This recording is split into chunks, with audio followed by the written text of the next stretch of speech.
안녕하세요. 이구동성 역사학교의 분홍한국사고쌤 구혜영입니다. 오늘은 4강 개화정책과 위정척사운동에 대해서 배울 텐데요. 유튜브 더보기 눌러서 연결되어 있는 구글 드라이브에서 학습지 4쪽 다운받은 다음에 영상을 봐주시기 바랍니다. 학습지 맨 위에 보면 오늘의 연표가 나와 있지요. 오늘 우리가 가게 될 시간은 1876년부터 1882년까지입니다. 19세기 중후반에 있었던 일을 배울 겁니다. 우리 오늘 만나게 될 인물 두 명은 최익현이라는 사람이 있고 김윤식이라는 사람이 있습니다. 최익현이라는 사람은 나라의 문을 닫자라고 했고요. 김윤식이라는 사람은 나라의 문을 열자라고 했습니다. 그래서 오늘은 이 상반되는 두 가지 주장에 대해서 배울 거고요. 오늘 우리가 가게 될 공간은 특별한 곳은 없습니다. 조선의 수도였던 한양을 가도록 하겠습니다. 교과서를 가지고 있는 학생들은 2009 개정교육과정 역사 2 교과서 천재, 지학사, 미래엔, 비상, 두산동화의 쪽수를 써뒀습니다. 그러면 1번부터 보도록 하겠습니다. 한자가 많이 나와서 근데 그 한자를 알면 역사 용어의 의미를 알 수 있거든요. 일단 첫 번째는 이 한자는 열개자입니다. 오픈, 무언가를 열다라는 뜻이고요. 밑에 있는 한자는 지킬 위, 그 다음에 얘는 바를 정자입니다. 바른 것을 지키기 위해서 간사한 것, 이 사자는 사이비 종교할 때 사자예요. 그래서 이 간사한 것을 배척할 척자입니다. 정리하자면 기역은 개화파이고 밑에 있는 파는 위정척사파인데요. 개화파는 나라의 문을 열자, 위정척사파는 나라의 문을 닫자입니다. 대표적인 주장을 사료로 한번 만나보겠습니다. 저들의 종교는 사악하다. 하지만 저들의 기술은 이롭다.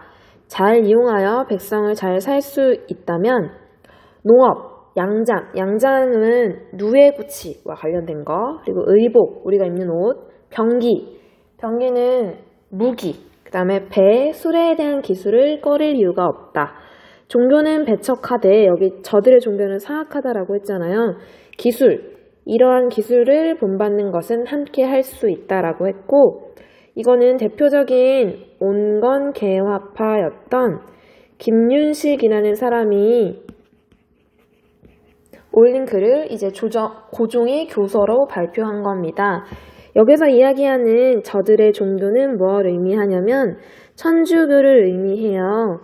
이건 이미 병인박해 할 때 배웠는데 천주교는 평등한 사상을 추구한다라고 했잖아요. 그런데 조선은 임금 밑에 양반, 평민, 천민 이렇게 신분제 사회여서 이들을 박해했었다라고 했어요.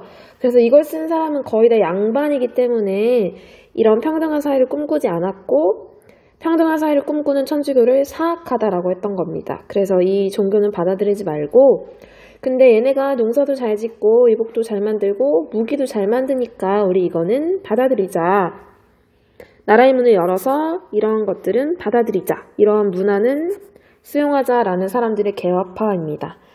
밑에 있는 위정척사파는 어떤 주장을 했냐면 이걸 주장한 사람은 홍재학이라는 사람이고요. 1881년에 이런 주장을 했는데요.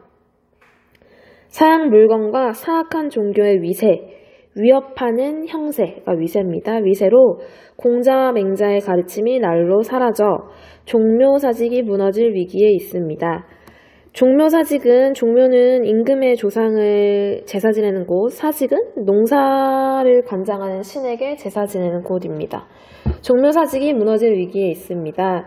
옛 제도를 복구하고 이런 개화정책을 추진하면서 옛 제도를 없애고 새로운 제도를 추진하고 있었거든요. 그래서 다시 옛 제도로 복구하고 성리학을 장려하여 성리학은 조선의 근본 학문입니다. 조선에서 최고로 쳐주는 학문이 성리학이었고요. 이거를 장려하여 사악함을 막는다면 왜 일본과 서양을 막을 수 있다. 여기에 외가 등장하는 이유는 지난 시간에 배웠던 강화도 조약으로 이제 일본인들이 들어왔기 때문이고, 서양이 등장하는 이유는 병인양요와 신미양요로 우리나라를 공격했기 때문입니다. 이에 러시아도 우리에게 제압될 것입니다. 이런 내용이 있는데요. 여기 사료에서 공자와 맹자의 가르침이 중요한 포인트인데, 이 위정척사파가 바르다라고 생각한 건 딱 하나밖에 없어요. 공자와 맹자의 가르침이자 여기 있는 성리학입니다. 이 사람들은 성리학 빼고는 다 간사한 것이라고 생각을 해서 다 배척했던 사람들입니다. 2번으로 넘어가겠습니다. 이제 나라의 문을 열자라고 했던 사람들이 나라의 문을 열어서 문화를 받아들일 건데, 그 정책을 추진하려면 중심이 되는 기구가 필요했어요. 그게 통리기무아문입니다. 중국의 제도를 본딴 거고요. 여기를 통해서 서양의 문물들을 받아들였습니다. 그리고 근대식 군대인 새로운 군대인 별기군을 만들었습니다. 그리고 국외로는 이제 배우려는 사람들을 보냈는데, 청나라, 중국에는 영선사라는 사절단, 신하들을 보내서 무기를 배우는 방법과 군사훈련법을 배워왔습니다. 그리고 일본에는 수신사와 조사시찰단을 파견했는데요. 수신사는 이제 조선 정부에서 일본으로 공식적으로 보낸 사절단이고요.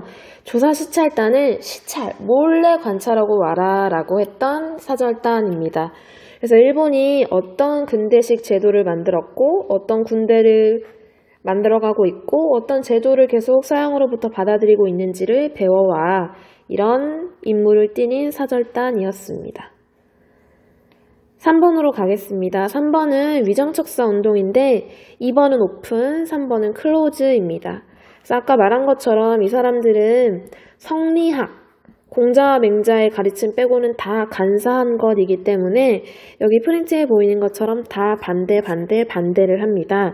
그런데 시기별로 반대하는 내용이 다르니까 시기별로 구분해서 봐주시기 바랍니다. 1860년대에는 위정척사파는 통상을 반대합니다.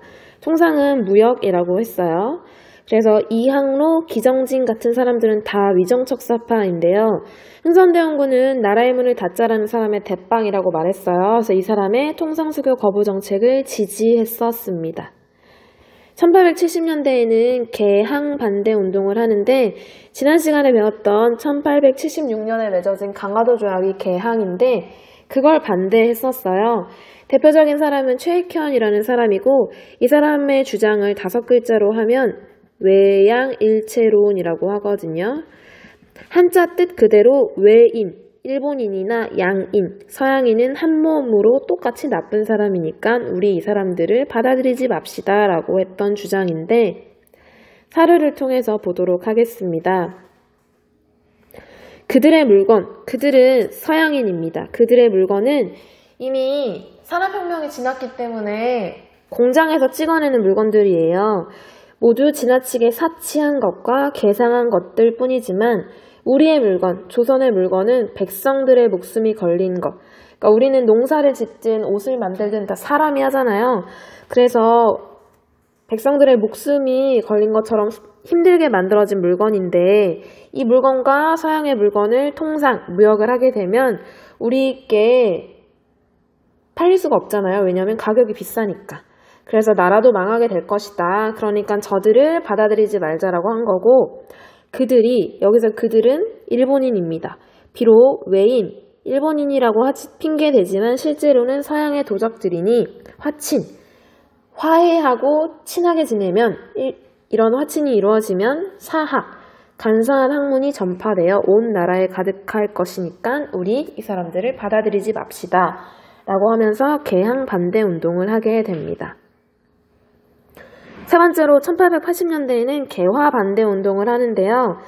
아까 말했던 통리기무 아문이 만들어진 게 1880년 12월이에요. 그래서 그 이후로 추진됐던 개화 정책에 대해서 이제 이 위정척사파는 반대하는 거고요.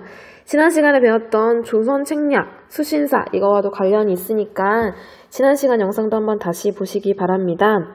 조선 책략은 왜 일본에 수신사로 갔던 김홍집이 가져왔던 책인데 청나라 사람 황준헌이라는 사람이 썼고 여기에는 청나라랑은 친하게 지내고 미국도 일본도 가깝게 지내도 괜찮은데 러시아는 멀리해라 라는 내용이 들어가 있다고 했어요. 그래서 이걸 계기로 우리나라가 조미수호 통상 조약을 맺게 되는 계기가 됐다고 했는데 그 조약을 맺으려고 하자 영남, 경상도의 유학자들이 반대 상소를 올린 거예요.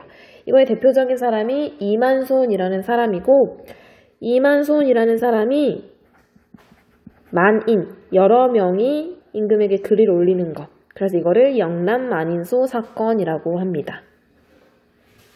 네 번째로 1890년대에는 이제 일본이 1895년에 중전이었던 민씨를 살해하게 돼요. 그거를 을미년이어서 을미사변이라고 하는데 이제 우리나라 사람들이 일본에 저항하는 마음이 커지게 된 거예요. 일본에 저항하다를 항일이라고 하고요. 의로운 병사를 일으키다가 의병이에요. 그래서 항일의병을 하게 됩니다. 그래서 이 배경은 여기 나와 있는 것처럼 각각 시기별로 이렇게 구분이 되니까 배경, 시기, 내용을 구분해서 알고 있으면 되고요. 이러한 4개의 운동 다 어떤 성격을 지니고 있냐면 서양과 일본 세력을 배척, 물리치고 전통적인 성리학적 질서, 얘만 바르다라고 생각했다고 했지요. 그래서 반외세 운동이라고 합니다. 외국 세력을 반대하다. 그 다음에 이 위정척사 운동의 한계는 양반 중심의 질서를 고집하여 양반 중심의 질서가 이러한 질서예요. 근대적 개혁에 방해가 되기도 했습니다. 근대는 중세보다 나은 사회인데 평등한 사회를 꿈꿨던 사회예요. 시기예요. 그래서 이런 근대적인 국가를 만들기에는 이 사람들은 이런 평등하지 않은 사회에 적응되어 있었던 사람들이라 이런 근대적 개혁에 장애가 되기도 했습니다. 그러면 이제 문제로 개화정책과 위정척사 운동을 정리해 보도록 하겠습니다. 2018년 수능 한국사 11번 문제를 보시면 다음 가상 대화가 이루어진 시기에 볼 수 있는 모습으로 가장 적절한 것을 고르라고 되어 있습니다. 고종이 이렇게 말을 했네요. 통리기무 아문에서 마련한 부국강병, 나라를 부유하게, 부자할 때 부자예요. 나라를 부유하게 하고 병사를 강하게 하려는 대책을 말해보시오. 어떤 신하가 별기군, 이거 새로 만든 신식군대라고 했어요. 별기군을 새로이 설치하여 신식 군사 훈련을 받도록 하는 것이 좋겠습니다. 1880년대의 일임을 알 수 있어요. 1번 보기는 청해진에서 당나라로 향하는 상인은 통일신라 시대고요. 장보고 떠올리면 됩니다. 그래서 9세기입니다. 조사시찰단의 일원, 한 명의 대원으로 일본을 방문한 관리, 정답이 되겠네요. 일본으로 파견되었던 비공식적인 사절단의 이름이 조사시찰단이라고 했습니다. 3번 별무반에 편입되어 여진 정번에 나서는 군사는 고려 숙종 때 일입니다. 4번 신돈의 개혁 정치에 환호하는 노비는 고려 공민왕 시대에 있었던 일입니다. 전민변정도감 이런 거 생각하시면 됩니다. 5번 하백회에 참석하는 진골 귀족은 신라 시대에 있었던 일이고요. 보기가 쉬워서 정답은 빨리 찾을 수 있겠죠. 2번으로 넘어가겠습니다. 2번은 한국사 능력검정시험 중급 43회 31번 문제인데요. 가와 나 사이의 시기에 있었던 사실로 옳은 것은 입니다. 가는 병앤박해를 구실로 한 프랑스의 군사적 위협에 직면하여 동부승지 이항로는 대표적인 위정척사파고요. 위정척사파 중에는 가장 큰 스승입니다. 이항로는 서양 오랑캐와의 친하게 지내는 것을 거부하고 끝까지 싸워야 한다는 상소를 올렸다. 이게 병앤박해가 1866년인데 통상 반대운동을 전개한다 했잖아요. 이걸 의미하는 거고요. 나는 미국과 수교, 친구를 맺어서 러시아를 견제해야 한다는 주장이 담긴 조선 책략에 유포되자 유포된 건 2차 수신사로 갔던 김홍집이 돌아오면서부터거든요. 경상도 유생 이만손 등은 미국과의 수교에 반대하는 상소를 올린 게 영남 만인소라고 했습니다. 이거는 1880년대에 있었던 일입니다. 1번 송시열이 북벌론을 내세웠다. 이거는 조선시대의 인조가 병자호란 때 309 고두례라는 굴욕적인 그 항복을 하게 되잖아요. 그래서 그 청나라가 조선의 북쪽에 있었으니까 청나라를 장벌하자라는 주장을 했던 거고요. 17세기 1649년의 일입니다. 2번 박은식이 유교 구신론을 주장하였다. 이거는 1909년에 있었던 일이고요. 박은식은 대표적인 민족주의 사학자입니다. 3번 박중빈이 새생활 운동을 전개한 건 1910년 이후에 원불교를 만든 사람인데 원불교에서 이제 했던 민족운동입니다. 4번 유인석이라는 사람이 단발령에 반발할 의병을 일으킨 건 1895년에 있었던 의미개혁에서 이제 머리를 잘라라 라는 명령을 내렸는데 유인석 같은 유학자들은 부모님이 주신 머리를 자를 수 없다라고 해서 반발을 했고 이 해가 의미년이어서 의미의병이라고 합니다. 5번 최익현이 외양일체론을 주장하며 개항에 반대하였다라고 했는데 정답은 5번이 되겠네요. 1876년에 강화도 조약을 맺을 때 안 돼요 임금님, 외인이나 양인은 똑같이 한 몸이 나쁜 놈이에요. 그러니까 우리 개항하면 안 돼요 라고 했던 겁니다. 네, 오늘은 4강 개화정책과 위정척사 운동에 대해서 배웠고요. 5강에서는 이모군란에 대해서 배우도록 하겠습니다. 다음 시간에 만나요. 안녕.